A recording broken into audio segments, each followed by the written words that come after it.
Hello दोस्तों, आपका स्वागत है हमारे चैनल फन जोन में। आज हम आपके लिए मुंशी प्रेमचंद की एक कहानी लेकर आए हैं जिसका शीर्षक है स्वांग। तो चलिए शुरू करते हैं आज की कहानी। राजपूत खानदान में पैदा हो जाने से ही कोई सूरमा नहीं हो जाता और न नाम के पीछे सिंह की दुम लगा लेने से ही बहादुरी आती है। गजेंद्र सिंह के पुरखे किसी जमाने में राजपूत थे, इसमें संदेह की गुंजाइश नहीं। लेकिन इधर 3 पुश्तों से तो नाम के सिवा उनमें राजपूती के कोई लक्षण न थे। गजेंद्र सिंह के दादा वकील थे और जिरह या बहस में कभी कभी राजपूती का प्रदर्शन कर जाते थे। बाप ने कपड़े की दुकान खोलकर इस प्रदर्शन की भी गुंजाइश न रखी और गजेंद्र सिंह ने तो लुटिया ही डुबो दी। डिल डौल में भी फर्क आता गया। भूपेंद्र सिंह का सीना लंबा चौड़ा था, नरेंद्र सिंह का पेट लंबा चौड़ा था, लेकिन गजेंद्र सिंह का कुछ भी लंबा चौड़ा न था। वह हल्के फुल्के गोरे चिट्टे एनकबाज नाजुक बदन फैशनेबल बाबू थे। उन्हें पढ़ने लिखने से दिलचस्पी थी, मगर राजपूत कैसा ही हो उसकी शादी तो राजपूत खानदान में ही होगी। गजेंद्र सिंह की शादी जिस खानदान में हुई थी उस खानदान में राजपूती जौहर बिल्कुल फना न हुआ था। उनके ससुर पेंशनर सूबेदार थे, साले शिकारी और कुश्तीबाज। शादी हुए 2 साल हो गए थे, लेकिन अभी तक एक बार भी ससुराल न आ सके। इम्तहानों से फुर्सत ही न मिलती थी, लेकिन अब पढ़ाई ख़त्म हो चुकी थी, नौकरी की तलाश थी। इसलिए अब की होली के मौके पर ससुराल से बुलावा आया तो उनसे कोई हीला हुज्जत न की। सूबेदार की बड़े बड़े अफसरों से जान पहचान थी। फौजी अफसरों की हुक्काम कितनी कद्र और कितनी इज्जत करते हैं यह उसे खूब मालूम था। समझा मुमकिन है सूबेदार साहब की सिफारिश से नायब तहसीलदारी में नामजद हो जाए। उधर श्याम दुलारी से भी साल भर से मुलाकात न हुई थी। एक निशाने से 2 शिकार हो रहे थे। नया रेशमी कोट बनवाया और होली के दिन एक दिन पहले ससुराल जा पहुँचे। अपने करांडिल सालों के सामने बच्चा सा मालूम होता था। तीसरे पहर का वक्त था। गजेंद्र सिंह अपने सालों से विद्यार्थी काल के कारनामे बयान कर रहा था। फुटबॉल में जिस तरह एक देव जैसे लंबे तगड़े गोरे को पटकनी दी, हॉकी मैच में किस तरह अकेले गोल कर लिया कि इतने में सूबेदार साहब देव की तरफ आकर खड़े हो गए और बड़े लड़के से बोले, अरे सुनो, तुम यहाँ बैठे क्या कर रहे हो? बाबूजी शहर से आए हैं, इन्हें ले जाकर जरा जंगल की सैर करा लाओ, कुछ शिकार विकार खिलाओ। यहाँ ठेठर वेठर तो है नहीं, इनका जी घबराता होगा। वक्त भी अच्छा है, शाम तक लौट आओगे। शिकार का नाम सुनते ही गजेंद्र सिंह की नानी मर गई। बेचारे ने उम्र भर कभी शिकार न खेला था। यह देहाती उजड़ लौंडे उसे न जाने कहाँ कहाँ दौड़ाएंगे। कहीं किसी जानवर का सामना हो गया तो कहीं के न रहे। कौन जाने हिरन ही चोट कर बैठे। हिरन भी तो भागने की राह न पाकर कभी कभी पलट पड़ता है। कहीं भेड़िया निकल आए तो काम ही तमाम कर दे। बोले, मेरा तो इस वक्त शिकार खेलने को जी नहीं चाहता, बहुत थक गया हूँ। सूबेदार साहब ने फरमाया, तुम घोड़े पर सवार हो लेना, यहीं तो देहात की बहार है। चुन्नू जाकर बंदूक ला, मैं भी चलूँगा। कई दिन से बाहर नहीं निकला, मेरा राइफल भी लेते आना। चुन्नू और मुन्नू खुश खुश बंदूक लेने दौड़े। उधर गजेंद्र की जान सूखने लगी। पछता रहा था कि नाहक इन लौंडों के साथ गपशप करने लगा। जानता कि यह बला सिर पर आने वाली है तो आते ही फौरन बीमार बनकर चारपाई पर पड़ा रहता। अब तो कोई हिला भी नहीं कर सकता। सबसे बड़ी मुसीबत घोड़े की सवारी। देहाती घोड़े यूं ही थान पर बंधे बंधे टर्रे हो जाते हैं और आसान का कच्चा सवार देखकर तो वह और भी सेखियाँ करने लगते हैं। कहीं अलफ हो गया या मुझे लेकर किसी नाले की तरफ बेतहाशा भागा तो खैरियत नहीं। दोनों साले बंदूकें लेकर आ पहुँचे। घोड़ा भी खींचकर आ गया। सूबेदार साहब शिकारी कपड़े पहनकर तैयार हो गए। अब गजेंद्र के लिए कोई हिला न रहा। उसने घोड़े की तरफ कनखियों से देखा। बार बार जमीन पर पैर पटकता था, हिनहिनाता था। उठी हुई गर्दन, लाल आँखें, कनौतियाँ खड़ी, बोटी बोटी फड़क रही थी। उसकी तरफ देखते हुए डर लगता था। गजेंद्र दिल में सहम उठा, मगर बहादुरी दिखाने के लिए घोड़े के पास जाकर उसकी गर्दन पर इस तरह थपकियां दी कि जैसे पक्का सहसवार है, और बोला, जानवर तो जानदार है, मगर मुनासिब नहीं मालूम होता कि आप लोग तो पैदल चले और मैं घोड़े पर बैठूं। ऐसा कुछ बहुत थका नहीं हूँ, मैं भी पैदल चलूँगा, इसका मुझे अभ्यास है। सूबेदार ने कहा, बेटा जंगल दूर है, थक जाओगे, बड़ा सीधा जानवर है, बच्चा भी सवार हो सकता है। गजेंद्र ने कहा, जी नहीं, मुझे भी यूं ही चलने दीजिए, गपशप करते हुए चले चलेंगे। सवारी में वह लुत्फ कहाँ, आप बुजुर्ग हैं, सवार हो जाएं। चारों आदमी पैदल चले। लोगों पर गजेंद्र की इस नम्रता का बहुत अच्छा असर हुआ। सभ्यता और सदाचार तो शहर वाले ही जानते हैं, 30 पर इल्म की बरकत। थोड़ी दूर के बाद पथरीला रास्ता मिला। एक तरफ हरा भरा मैदान, दूसरी तरफ पहाड़ का सिलसिला। दोनों ही तरफ बबूल, करील, करौंद और ढाक के जंगल थे। सूबेदार साहब अपनी फौजी जिंदगी के पिटे हुए किस्से कहते चले आते थे। गजेंद्र तेज चलने की कोशिश कर रहा था, लेकिन बार बार पिछड़ जाता था और उसे 2-4 कदम दौड़कर उनके बराबर होना पड़ता था। पसीने से तर हाँफता हुआ अपनी बेवकूफ़ी पर पछताता चला जाता था। यहाँ आने की ज़रूरत ही क्या थी? श्याम दुलारी महीने 2 महीने में आ जाती ही। मुझे इस वक्त कुत्तों की तरह दौड़ने की क्या ज़रूरत थी? अभी से यह हाल है, शिकार नज़र आ गया तो मालूम नहीं क्या आफत आएगी। मील 2 मील की दौड़ तो उनके लिए मामूली बात है, मगर यहाँ तो कचूमर ही निकल जाएगा, शायद बेहोश होकर गिर पड़ूं। पैर अभी से मन भर के हो रहे हैं। एकाएक रास्ते में सेमल का पेड़ नजर आया। नीचे लाल लाल फूल बिछे हुए थे, ऊपर सारा पेड़ गुलनार हो रहा था। गजेंद्र वहीं खड़ा हो गया और उस पेड़ को मस्ताना निगाहों से देखने लगा। चुन्नू ने पूछा, क्या है जीजा जी, रुक कैसे गए? गजेंद्र सिंह ने मुग्ध भाव से कहा, कुछ नहीं, इस पेड़ का आकर्षक सौंदर्य देखकर दिल बाग बाग हुआ जा रहा है। आह, क्या बहार है, क्या रौनक है, क्या शान है कि जैसे जंगल की देवी ने गोधूली के आकाश को लज्जित करने के लिए केसरिया जोड़ा पहन लिया हो, या ऋषियों की पवित्र आत्माएं अपनी शाश्वत यात्रा में यहाँ आराम कर रही हों, या प्रकृति का मधुर संगीत मूर्तिमान होकर दुनिया पर मोहिनी मंत्र डाल रहा हो। आप लोग शिकार खेलने जाइए, मुझे इस अमृत से तृप्त होने दीजिए। दोनों नौजवान आश्चर्य से गजेंद्र का मुंह ताकने लगे। उनकी समझ में न आया कि यह महाशय कह क्या रहे हैं। देहात के रहने वाले, जंगलों में घूमने वाले सेमल उनके लिए कोई अनोखी चीज़ न थी। उसे रोज़ देखते थे, कितनी ही बार उस पर चढ़े थे, उसके नीचे दौड़े थे, उनके फूलों को गेंद बनाकर खेले थे। उन पर यह मस्ती कभी न छाई थी। सौंदर्य का उपभोग करना बेचारे क्या जाने। सूबेदार साहब आगे बढ़ गए थे। इन लोगों को ठहरा हुआ देखकर लौट आए और बोले, क्यों बेटा, ठहर क्यों गए? गजेंद्र ने हाथ जोड़कर कहा, आप लोग मुझे माफ़ कीजिए, मैं शिकार खेलने न जा सकूँगा। फूलों की यह बहार देखकर मुझे मस्ती छा गई है। मेरी आत्मा स्वर्ग के संगीत का मज़ा ले रही है। आह, यह मेरा ही दिल है जो फूल बनकर चमक रहा है। मुझ में भी वही लाली है, वही सौंदर्य है, वही रस है। मेरे हृदय पर केवल अज्ञान का पर्दा पड़ा हुआ है। किसका शिकार करें? जंगल में मासूम जानवर का? हम ही तो जानवर हैं, हम ही तो चिड़ियाँ हैं। यह हमारी ही कल्पनाओं का दर्पण है, जिसमें भौतिक संसार की झलक दिखाई पड़ रही है। क्या अपना ही खून करें? नहीं, आप लोग शिकार खेलने जाएं, मुझे इस मस्ती और बहार में डूबकर इसका आनंद उठाने दें। बल्कि मैं तो प्रार्थना करूंगा कि आप भी शिकार से दूर रहें। जिंदगी खुशियों का खजाना है, उसका खून न कीजिए। प्रकृति के दृश्यों से अपने मानस चक्षुओं को तृप्त कीजिए।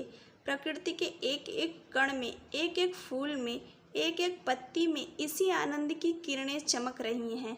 खून करके आनंद के इस अक्षय स्रोत को अपवित्र न कीजिए।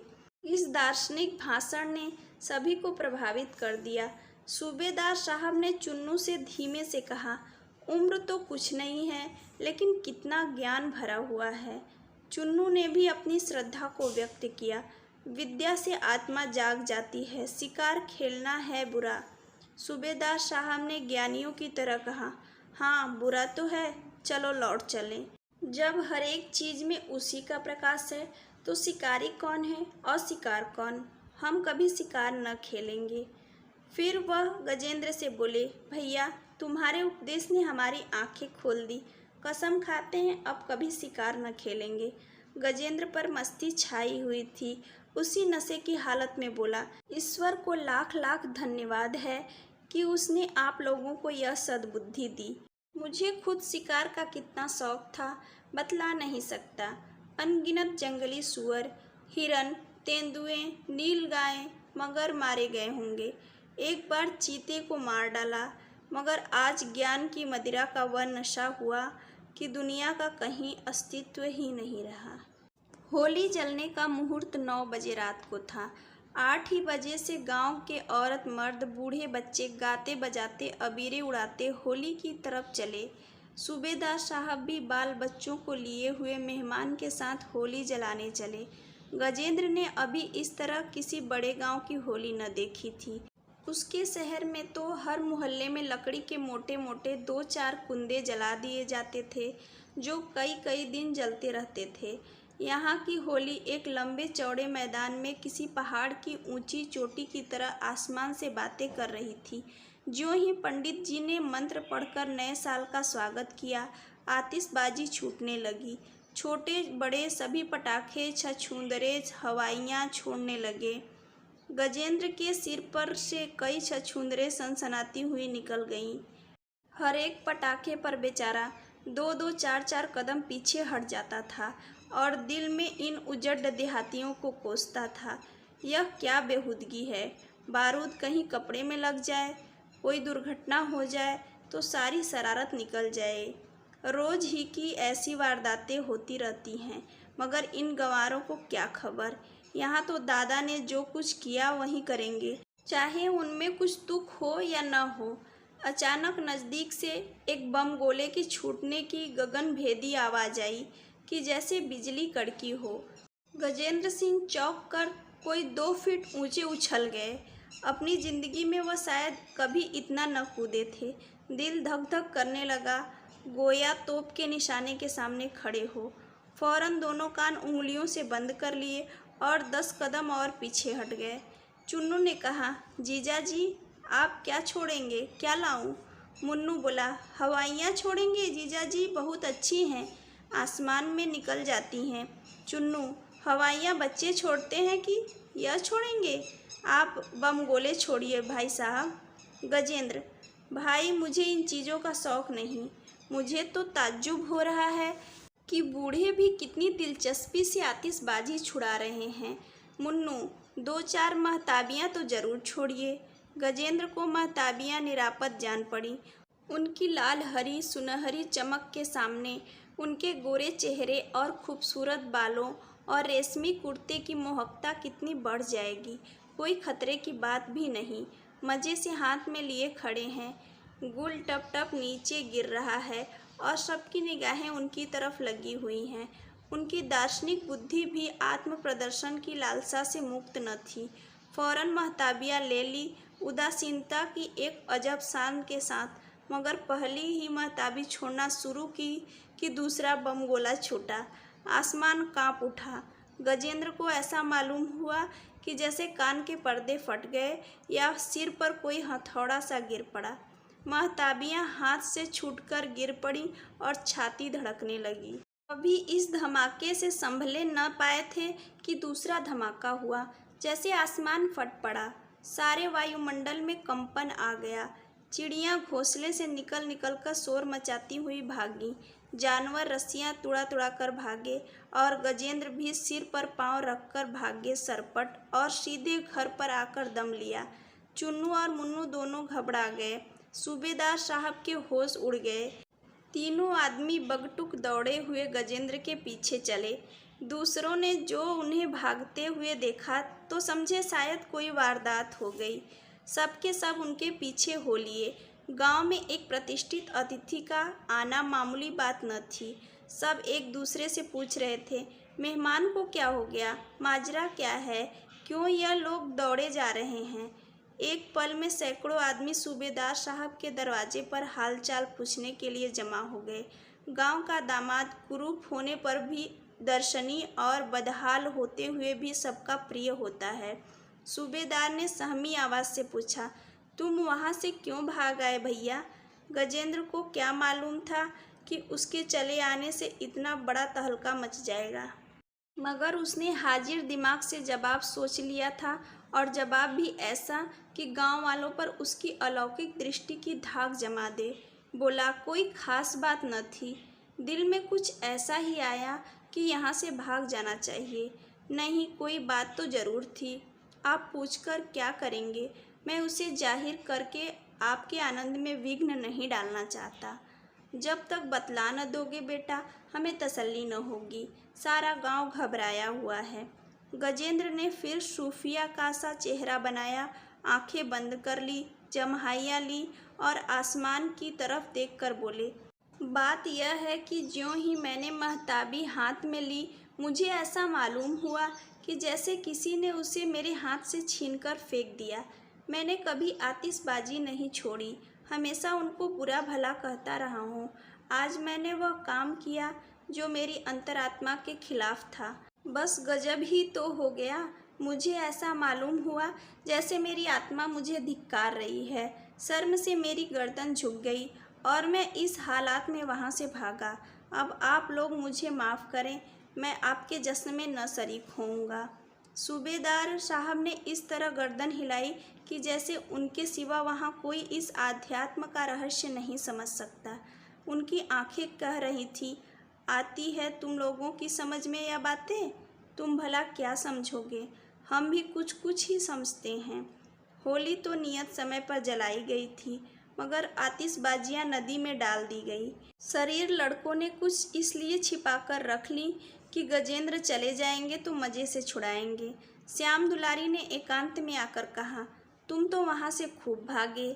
गजेंद्र अकड़ कर बोले, भागता क्यों? भागने की कोई बात न थी। मेरी तो जान निकल गई कि न मालूम क्या हो गया। तुम्हारे ही साथ मैं भी दौड़ी दौड़ी आई। टोकरी भर आतिशबाजियाँ पानी में फेंक दी गईं। यह तो रुपए को आग में फूंकना है। होली में भी न छोड़ें, त्योहार इसलिए तो आते हैं। त्योहार में गाओ बजाओ, अच्छी अच्छी चीज़ें पकाओ खाओ, खैरात करो, यार दोस्तों से मिलो, सबसे मोहब्बत से पेश आओ। बारूद उड़ाने का नाम त्योहार नहीं है। रात को 12 बज गए थे। किसी ने दरवाजे पर धक्का मारा। गजेंद्र ने चौंक कर पूछा, यह धक्का किसने मारा? श्यामा ने लापरवाही से कहा, बिल्ली बिल्ली होगी। कई आदमियों के फटफट करने की आवाज़ें आईं। फिर किवाड़ पर धक्का पड़ा। गजेंद्र को कपकपी छूट गई। लालटेन लेकर दराज से झांका तो चेहरे का रंग उड़ गया। 4-5 आदमी कुर्ते पहने, पगड़ियाँ बांधे, दाढ़ियाँ लगाए, कंधे पर बंदूक रखे, किवाड़ को तोड़ डालने की जबरदस्त कोशिश में लगे हुए थे। गजेंद्र कान लगाकर उनकी बातें सुनने लगा। दोनों सो गए हैं, किवाड़ तोड़ डालो, माल अलमारी में है। और अगर दोनों जाग गए, औरत क्या कर सकती है? मर्द को चारपाई से बांध देंगे। सुनते हैं गजेंद्र सिंह कोई बड़ा पहलवान है। कैसा ही पहलवान हो, 4 हथियारबंद आदमियों के सामने क्या कर सकता है? गजेंद्र के काटो तो बदन में खून नहीं। श्याम दुलारी से बोले, यह डाकू मालूम होते हैं। अब क्या होगा? मेरे तो हाथ पांव कांप रहे हैं। चोर चोर पुकारो, आप भाग जाएंगे। नहीं, मैं चिल्लाती हूँ, चोर का दिल आधा। ना ना, कहीं ऐसा गजब न करना। इन सबों के पास बंदूकें हैं। गांव में इतना सन्नाटा क्यों है? घर के आदमी क्या हुए? भैया और मन्नू दादा खलिहान में सोने गए हैं। काका दरवाजे पर पड़े होंगे, उनके कानों पर तोप छूटे तब भी न जागेंगे। इस कमरे में तो दूसरी खिड़की भी तो नहीं है कि बाहर आवाज़ पहुँचे। मकान है या कैद खाने? मैं तो चिल्लाती हूँ, अरे नहीं भाई, क्यों जान देने पर तुली हो? मैं तो सोचता हूँ हम दोनों चुप साध कर लेट जाएं और आंखें बंद कर लें। बदमाशों को जो कुछ ले जाना हो ले जाए, जान तो बचे। देखो किवाड़ हिल रहे हैं, कहीं टूट न जाए। हे ईश्वर, कहाँ जाएं? इस मुसीबत में तुम्हारा ही भरोसा है। क्या जानता था कि यह आफत आने वाली है? नहीं आता ही क्यों? बस चुप्पी ही साध लो। अगर हिलाए विलाए तो भी सांस मत लेना। मुझ में तो चुप्पी साध कर न पड़ा रहा जाएगा। जेवर उतार कर रख क्यों नहीं देती? शैतान जेवर ही तो लेंगे। जेवर तो न उतारूंगी, चाहे कुछ भी क्यों न जाए। क्यों जान देने पर तुली हो? खुशी से तो जेवर न उतारूंगी, जबरदस्ती की और बात है। खामोश, सुनो सब क्या बातें कर रहे हैं। बाहर से आवाज़ें आई, किवाड़ खोल दो नहीं तो हम किवाड़ तोड़कर अंदर आ जाएंगे। गजेंद्र ने श्याम दुलारी की मिन्नत की, मेरी बात मानो श्यामा, जेवर उतार कर रख दो। मैं वादा करता हूँ बहुत जल्द नए जेवर बनवा दूंगा। बाहर से आवाज़ आई, क्यों सामते आई हैं? बस 1 मिनट की मोहलत और देते हैं, अगर किवाड़ न खोले तो खैरियत नहीं। गजेंद्र ने श्याम दुलारी से पूछा, खोल दूँ? हाँ, बुला लो, तुम्हारे भाई बंद है ना। वह दरवाजे को बाहर से ढकेलते हैं, तुम अंदर से बाहर को ठेलो, और जो दरवाज़ा मेरे ऊपर गिर पड़े। 5-5 जवान हैं। वह कोने में लाठी रखी है, लेकर खड़े हो जाओ। तुम पागल हो गई हो? चुन्नी दादा होते तो 5 को गिराते। मैं लठबाज नहीं हूँ। तो आओ मुंह ढाँप कर लेट जाओ, मैं उन सबों से समझ लूँगी। तुम्हें तो औरत समझकर छोड़ देंगे, माथे मेरी जाएगी। मैं तो चिल्लाती हूँ, तुम मेरी जान लेकर छोड़ोगी। मुझसे तो अब सब्र नहीं होता, मैं किवाड़ खोले देती हूँ। उसने दरवाज़ा खोल दिया। 5 चोर कमरे में भड़भड़ाकर घुस आए। एक ने अपनी साथी से कहा, मैं इस लौंडे को पकड़े हुए हूँ, तू औरत के सारे गहने उतार लो। दूसरा बोला, इसने तो आंखें बंद कर ली। अरे तुम आंखें क्यों नहीं खोलते जी? तीसरा, यार औरत तो हसीन है। चौथा, सुनती हो ओ मेहरिया, जेवर दे दे नहीं तो गला घोंट दूंगा। गजेंद्र सिंह दिल में बिगड़ रहे थे, यह चुड़ैल जेवर क्यों नहीं उतार देती। श्याम दुलारी ने कहा, गला घोंट दो चाहे गोली मार दो, जेवर न उतारूंगी। पहला, इसे उठा ले चलो, यूँ न मानेगी, मंदिर खाली है। दूसरा, बस यही मुनासिब है। क्यों रे छोकरी, हमारे साथ चलेगी? श्याम दुलारी, तुम्हारे मुंह में कालिक पोत दूंगी। तीसरा, न चलेगी तो इस लौंडे को ले जाकर बेच डालेंगे। श्याम, एक एक के हथकड़ी लगवा दूंगी। चौथा, क्यों इतनी बिगड़ती है महारानी, जरा हमारे साथ चली क्यों नहीं चलती? क्या हम इस लौंडे से भी गए गुजरे हैं? क्या रह जाएगा अगर हम तुम्हें जबरदस्ती उठा ले जाएंगे? यूँ सीधी तरह नहीं मानती हो? तुम जैसी हसीन औरत पर जुल्म करने को जी नहीं चाहता। पांचवा, या तो सारे जेवर उतार कर दे दो या हमारे साथ चलो। श्याम दुलारी, काका आ जाएंगे तो एक एक की खाल उधेड़ डालेंगे। पहला, यह यूँ न मानेगी, इस लौंडे को ही उठा ले चलो, तब आप ही पैरों पड़ेगी। 2 आदमियों ने एक चादर से गजेंद्र के हाथ पांव बांधे। गजेंद्र मुर्दे की तरह पड़े हुए थे, सांस तक न आती थी, दिल में झुंझला रहे थे, हाय कितनी बेवफा औरत है, जेवर न देगी, चाहे यह सब मुझे जान से मार डालें। अच्छा जिंदा बचूंगा तो देखूंगा, बात तक तो पूछूं नहीं। डाकुओं ने गजेंद्र को उठा लिया और लेकर आंगन में जा पहुँचे तो श्याम दुलारी दरवाजे पर खड़ी होकर बोली, इन्हें छोड़ दो, मैं तुम्हारे साथ चलने को तैयार हूँ। पहला, पहले ही क्यों न राजी हो गई थी, चलेगी ना? श्याम दुलारी, चलूँगी, कहती तो हूँ। तीसरा, अच्छा तो चल, हम इसे छोड़ देते हैं। दोनों चोरों ने गजेंद्र को लाकर चारपाई पर लिटा दिया और श्याम दुलारी को लेकर चल दिए। कमरे में सन्नाटा छा गया। गजेंद्र ने डरते डरते आंखें खोली, कोई नज़र न आया। उठकर दरवाजे से झांका, सहन में भी कोई न था। तीर की तरह निकलकर सदर दरवाजे पर आए, लेकिन बाहर निकलने का हौसला न हुआ। चाहा कि सूबेदार साहब को जगाएं, मुंह से आवाज़ न निकली। उसी वक्त कह कहे की आवाज़ आई। 5 औरतें चूहल करती हुई श्याम दुलारी के कमरे में आई। गजेंद्र का वहाँ पता न था। एक, कहाँ चले गए? श्याम दुलारी, बाहर चले गए होंगे। दूसरी, बहुत शर्मिंदा होंगे। तीसरी, डर के मारे उनकी सांस तक बंद हो गई थी। गजेंद्र ने बोलचाल सुनी तो जान में जान आई। समझे शायद घर में जाग हो गई। लपककर कमरे के दरवाजे पर आए और बोले, जरा देखिए श्यामा कहाँ है?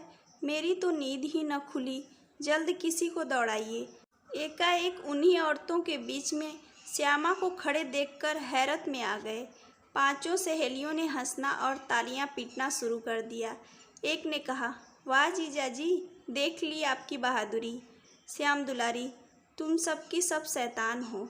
तीसरी, बीवी तो चोरों के साथ चली गई और आपने सांस तक न ली। गजेंद्र समझ गए बड़ा धोखा खाया, मगर जबान के शेर थे, फौरन बिगड़ी बात बना ली। बोले, तो क्या करता, तुम्हारा स्वांग बिगाड़ देता? मैं भी इस तमाशे का मजा ले रहा था। अगर शबों को पकड़कर मूछें उखाड़ लेता तो तुम कितनी शर्मिंदा होती। मैं इतना बेरहम नहीं हूँ। सबकी सब गजेंद्र का मुंह देखती रह गईं। अगर आपको कहानी पसंद आई हो तो चैनल को सब्सक्राइब और वीडियो को लाइक ज़रूर करें। धन्यवाद।